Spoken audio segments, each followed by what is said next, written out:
பொறையாறில் உள்ள தரங்கம்பாடி வட்டாட்சியர் அலுவலகம் அருகே சீகன் பால்வுக்கு மணிமண்டபம் கட்ட தரங்கம்பாடி மீனவர்கள் பொதுமக்கள் எதிர்ப்பு தெரிவித்த நிலையில் தமிழ்நாடு வளர்ச்சி மற்றும் செய்தித்துறை அமைச்சர், பிற்படுத்தப்பட்டோர் நலத்துறை அமைச்சர் பங்கேற்று அடிக்கல் நாட்டினார். கிறிஸ்தவர்கள் பங்கேற்று பிரார்த்தனை செய்தனர்.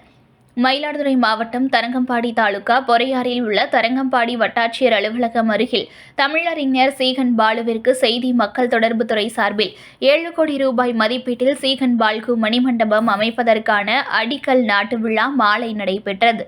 தமிழ் வளர்ச்சி மற்றும் செய்தித்துறை அமைச்சர் சாமிநாதன், பிற்படுத்தப்பட்டோர் நலத்துறை அமைச்சர் மெய்யநாதன் பங்கேற்று அடிக்கல் நாட்டினர். சிறப்பு பூஜைகள் செய்து மணிமண்டபம் கட்டுவதற்கான பூமி பூஜையில் முதல் செங்கல்லை எடுத்து வைத்தனர்.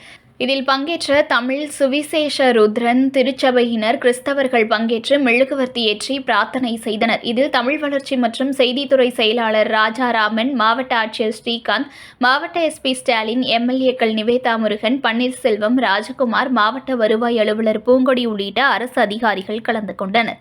முன்னதாக சீகன் பால்வுக்கு மணிமண்டபம் தரங்கம்பாடியில் தான் அமைக்க வேண்டும் என்று வலியுறுத்தி மாவட்ட தலைமை மீனவ கிராமம் தரங்கம்பாடி பஞ்சாயத்தார்கள் தலைமையில் வேலை நிறுத்தம் செய்து மீனவர்களும் கடையடைப்பு செய்து வணிகர்கள் மற்றும் பொதுமக்கள் உள்ளிட்ட 500க்கும் மேற்பட்டோர் தரங்கம்பாடி கடை வீதியில் காலை முதல் உண்ணாவிரத போராட்டத்தில் ஈடுபட்ட நிலையில் திடீரென்று பொதுமக்கள் அடிக்கல் நாட்டு விழா நடைபெறவுள்ள இடத்திற்கு வந்ததால் பரபரப்பு ஏற்பட்டது. தொடர்ந்து போலீசார் தடுத்து நிறுத்தி மாவட்ட ஆட்சியர் தலைமையில் தரங்கம்பாடி வட்டாட்சியர் அலுவலகத்தில் நடைபெற்ற பேச்சுவார்த்தையில் போராட்டத்தில் ஈடுபட்ட தரங்கம்பாடி மீனவ பஞ்சாயத்தார்கள் பொதுமக்களிடம் அறிவிக்கப்பட்ட இடத்தில் அடிக்கல் நாட்டப்படும் என்றும் வருகின்ற ஜனவரி 10ஆம் தேதி வரை மணிமண்டபம் கட்டும் பணிகள் துவங்காது என்றும், மாற்று இடம் தரங்கம்பாடியில் இருந்தால் அங்கு மணிமண்டபம் கட்ட நடவடிக்கை எடுக்கப்படும் என்று கூறியதன் பேரில் போராட்டத்தில் ஈடுபட்டவர்கள் கலைந்து சென்றது குறிப்பிடத்தக்கது.